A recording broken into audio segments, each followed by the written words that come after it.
have received 4 fully funded scholarships worth over $1 million to Japan, to the USA, and online. I have never used any agents, no consultants, and I have never written out. So today I am going to be sharing with you my story and the lessons that you can learn for yourself. So let's take it all the way back to 2009. I graduated university in 2009 and I knew that I wanted to study abroad. But at the same time, I knew that my family did not have the finances to be able to pay for it. And also at the same time, I knew that I needed a job to take care of myself daily. Like I was a whole grown adult, so I knew that I had to take care of myself. So at this time, I started hawking things. My mom had a shop at the market and she had like clothes that she was selling, and so I used to go take some of the clothes that she was selling and I would take them to trade shows and I would sell the clothes there. And that is how I was making some money for myself. And I'd also joined an MLM, a multi-level marketing thingy, and that is what I was doing. So in 2009, I was doing so many things in order to just get by and just figure out life. And each time I thought about the scholarships that I wanted to apply for, I was really overwhelmed because I was thinking, which scholarship should I apply for? Am I even eligible to apply for the scholarship? Oh my goodness, do they want that I should write IELTS? I do not even have the money to start applying for IELTS. And even if I have to apply for IELTS, where am I going to write the exam? How am I going to prepare for it? And then the application process, it seemed so distant. It seemed so far away. It seemed so confusing. And I was just like, oh my God, yes, I want to study abroad. Yes, I want to get a scholarship.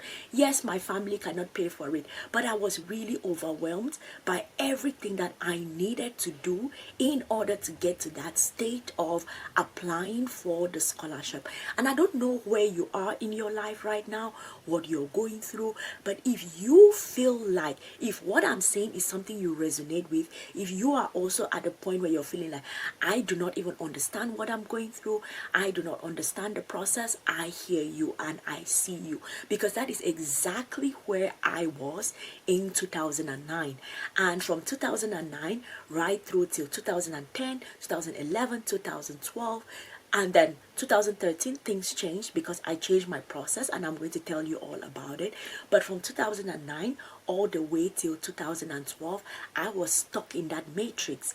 And what made me being stuck in that matrix especially hard was because even when I got to the few scholarships that I applied for, I got rejection letters. So I was dealing with trying to take care of myself, trying to apply for the scholarships, and then the few scholarships that I applied for, I had rejection letters, and it was rejection letter after rejection letter.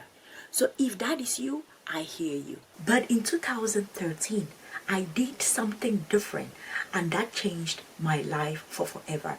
But before we get into that, I want to tell you about the scholarships that I have gotten.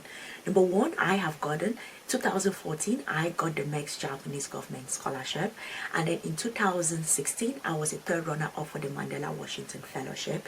In 2018, I got the Yala Fellowship, and in 2021, I got the Clinton Global Initiative Fellowship. When I look back now in hindsight, prior to 2013, these were the mistakes that I was making. The first thing is that I usually found scholarships late because I was busy hawking, like I was selling clothes at trade shows. My mother had a shop, so I'll go take clothes from her shop and I'll go to the trade shows to sell them, and also I will go to like various markets and buy other things to go sell. I was busy with those things, so I always found scholarships late. So I rushed to prepare my application documents, and that was not good for me. The other thing, I did not have access to the internet, because back then, in order to get access to the internet, you had to go to a cyber cafe, you had to pay money. That is the process, that was the process to access the internet, and I didn't have constant access to the internet, so it was hard to keep up with like scholarships. And as I said, I was doing too many things. I was doing these trade shows, and then also I had joined this multi-level marketing. I don't know if you all know what multi-level marketing is. It's like a thing where when you join it, You are selling products, but at the same time, you're recruiting people to be part of the organization. So I was doing so many things, and I wasn't really focused on my scholarship application. And then also, what I was doing is when I found a scholarship, I just looked at the name of the scholarship. I made a note. I looked through the eligibility criteria to see if I was eligible. If I was, I made a note, and then the application documents, and then I went straight into preparing how to apply for the scholarship. That was what I was doing back to back. 2019 I did it, rejection letters. 2010 did it, rejection letters. 2011 rejection letters. 2012 rejection letters. And then in 2013 I got tired and I told myself my process is not working and something has to change, and I changed it. The reason why I am telling you about my processes and the things that I was doing is for you to look through right now. What are your own current processes that you're going through applying for scholarships? What are you doing and what are the results you're getting from it? If whatever it is that you're doing is leading to rejection letters, then this is your cue that there is something in your process that has to change, and you have to do a diagnosis of what is it and fix that. In 2013, I decided that I was tired of applying for scholarships and getting rejection letters. I was tired of rushing through my applications. I was tired of not doing like a lot of research about each scholarship before applying. So I decided to go get a job at a cyber cafe. As I explained already, back then a cyber cafe was where you went, you paid some money, they gave you time, and you could access the internet. I'm sure this is not a problem for you all now because everyone has the internet on their phones. You do not have to go to any cyber cafe. But back then, the thing that changed in my process was getting that job at the cyber cafe and having constant access to the internet. I had 8 hours every day of constant access to the internet from Monday to Friday, and I used it. It was like an orange and I squeezed it as much as I could. So this is what I did. The first step is that I was looking for scholarships, and of course I was applying for the scholarships, but my strategy on how I was applying for scholarships changed completely because number one, I was finding the scholarships earlier. Let me talk about my first scholarship. Before the MEXT scholarship launched, I already had information on, okay, I knew that the MEXT scholarship was going to open at a particular period. So I was preparing my way towards that. I checked through the eligibility criteria, I checked through the application process, and I checked through all of the application documents that I had to submit. The second thing that I did different was that I searched for forums for students that were currently applying for the MEXT scholarship. Back then, they had forums where you could go online and join these forums, and you will see students, someone is sharing, oh, I'm currently applying for MEXT. How is your process going? Have you written your research proposal? Or how about the study plan? What are you all doing? By the way, on question 6, do you all understand how to do it? And it was practically a support community for students that were applying for MEXT from all parts of the world. And every day, because I had access to the internet 8 hours a day, I would spend my whole time in those forums. And I wasn't just there being like this kind of passive person. No, I was asking questions, I was answering questions, and each time when I pulled out my MEXT forms, before I filled like my final version to submit, I had filled up so many versions before, and I will always come to the group and, okay, so have you all written question 1? How are you thinking about it?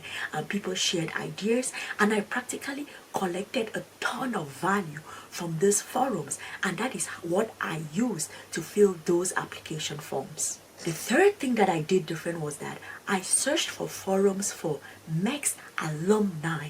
So these are students that had applied for MEXT, had gotten it, and had moved to Japan.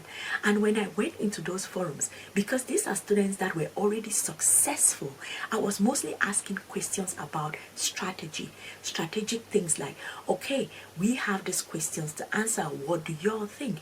In choosing a topic, what are the things that you're thought about in order to choose your topics? Oh, the study plans, how do we do it? Like, how did you do it? So I was getting information from these alumni forums, not because in the first forums that I was part of, it's a support group, right?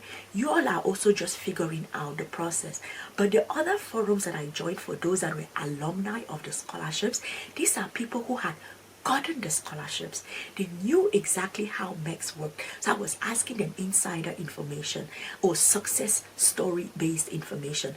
And I was gathering all of this information and using them as I did my application. The fourth thing that I did different was that when I was writing my essays for the MEXT scholarship, I made sure that I did not write like directly or submit the first version of what I had written.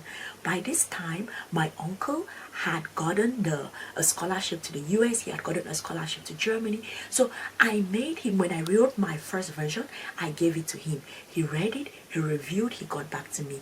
We did the edits, he reviewed, I did the edits, he reviewed, I did the edits, and we went back and forth right through till we both agreed that, okay, everything was good enough to be able to submit to the embassy. The fifth thing that I did different was that I simulated the entire application process, because with MEXT you have like primary screening, you have secondary screening, and also because we have to write MEXT, you don't have to submit any IELTS test, but the thing is you have to write an IELTS-like test at the embassy, which is 60 questions in 60 minutes. So what I did was that I simulated the entire process.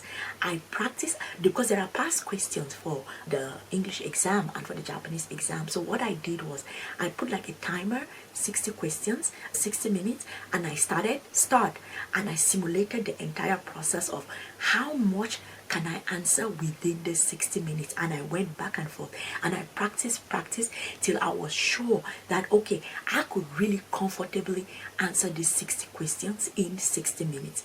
And also the interview, because the interview is something that you have to go through. It was important for me to be able to simulate it of what types of questions they can ask, what type of things should I expect. All of those things, those are important. And as I thought through the process, I gained some kind of clarity on what to expect and what I could deliver. So based off of my experience, this is what you should do before you apply for your next scholarship. Number one, start early. If you find a scholarship that the deadline has just passed, that's amazing. That gives you 1 year to prepare all the documents that you need to apply for that scholarship. It gives you time to practice. It gives you time to simulate the process, just as I did. And it gives you time to really get the entire process cleared out in your head, to have clarity on everything that you have to do before the application opens and you have to go through the process. Number two, when you find a scholarship, it is important that you just don't rush into applying. I explained to you all what I was doing. When you find a scholarship, take a step back, do some research. Also, you can create support groups, maybe on WhatsApp, maybe on X, maybe on LinkedIn, whichever one suits you. Create these support groups where you ask each other questions about the process that you're applying for, ask each other for answers, research tips that they're doing, swap tips together with the people that you are in the process of applying for the scholarships for, and just hold each other accountable and support each other throughout the process, because it can get really lonely. 3 is do not submit version 1 of your application. I told you all that I wrote my essays, I'll give it to my uncle, he gave me feedback, we went back and forth till we felt that it was ready. You should be doing the same thing for your applications also. Have someone that can review your essays, you all go back and forth till you all feel that it's ready before you now submit it for any scholarship that you are applying for. Number 4, practice. It is so important that whatever scholarship that you are going to be applying for, have clarity on the entire application process. If you have to write some exams, practice for the exam. If you have to go through like an interview, practice for it. Simulate the whole process, do mock interviews, do the test, take the test at home, have someone check it, give you the answers, go back and forth and simulate and practice the whole process till you're very sure that you know what you are doing, and you can go through the application process having a clarity of everything that you have to do. Number 5, apply even if you feel that you are overwhelmed or you are underqualified or you are under-resourced. That is exactly how I was feeling, right? And in 2013, when I get to changing my entire process, it's not as if I was feeling like extremely confident. Yes, I had done the research. Yes, I had an idea of everything that I was doing, but I wasn't feeling, oh, I had everything cleared out. At that time, I also did not have IELTS, and I said, okay, fine, I'll prepare for the exam at the embassy. So in case you are losing on one thing, try to make up on another thing, but at the same time, do not stop yourself from applying because you are feeling overwhelmed, you are feeling under-resourced, or you are feeling like I do not qualify. Do the research. That is going to give you some confidence to go through the application process. So now, moving forward, yes, I had gotten a MEXT Japanese government scholarship. Then the question is, how did I get all the other scholarships? And one thing that I learned was that every scholarship provider is looking at you as an investment. And what they are trying to gauge is, based off of the information we are getting from this candidate, how is this candidate going to be a good return on the investment?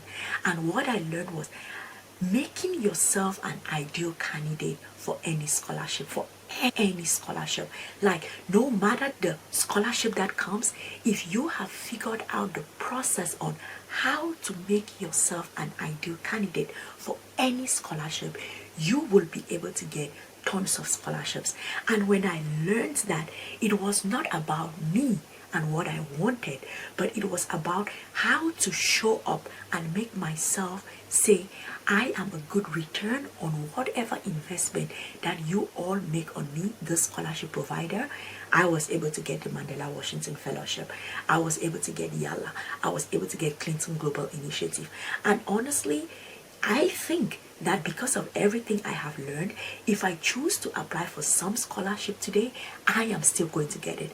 Because at the end of the day, the processes, the ideals, the steps are the same.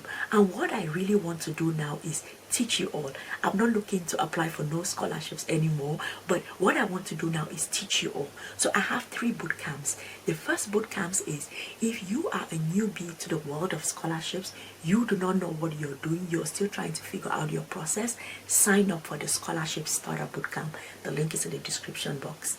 Number 2, if you have been applying for scholarships and getting rejection letters. I told you how I was getting rejection letters, and then in 2013 something changed and I changed my whole process. Yes, sign up for that bootcamp, and I'm going to teach you about how to make yourself an ideal candidate for any scholarship. And then the third bootcamp is for those applying for MEXT 2026. I have a lot of passion for MEXT because that was my first scholarship. That is a scholarship that started it out for me. And also because I applied for scholarships when I applied for MEXT, I applied alongside a couple of my friends. I was the only one who was chosen, and I got through this process of interviewing tons of people to figure out why were they chosen, what made them stand out from the crowd. So I learned a lot about MEXT, and that is why I want to work with students to prepare them in this bootcamp for MEXT 2026. So the links are in the description box. Sign up, newbies, sign up. Rejection letter people, sign up, and MEXT people, sign up, and we are going to get to work. If this helped you, please give the video a thumbs up and subscribe to the channel. I create videos like this to help students throughout the process of trying to figure out money to study abroad, scholarships, and the documents that you need in order to apply.